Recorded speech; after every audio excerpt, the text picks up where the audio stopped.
மனித வாழ்க்கையில் நிம்மதியாக வாழ வேண்டும் என்று விரும்பினால் முதலில் நம்முடைய மனதை வசப்படுத்த வேண்டும். எண்ணங்களை குறைத்து கொள்ள வேண்டும். மனதை எப்படி வசப்படுத்த முடியும் என்றால், மனதை அடக்க முடியாது, ஆனால் மனதை வசப்படுத்த முடியும்.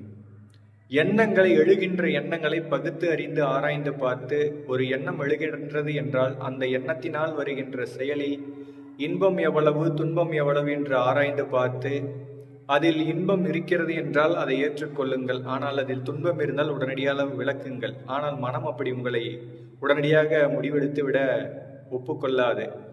கட்டாயமாக உங்களில் சிக்கலை சிக்க வைத்து துன்பங்களை அடைய வைக்கவே உங்களுடைய மனம் அதிகமாக செயல்படுகின்றது. அதனால் அதிகாலையில் இருந்து உங்களுடைய மூச்சு காற்றை ஒரு 15 நிமிடம் கண்களை மூடி இந்த புருவ மத்தியில் சுவாசம் ஓடுகின்றதை கவனித்தால் மனம் அடங்கும்.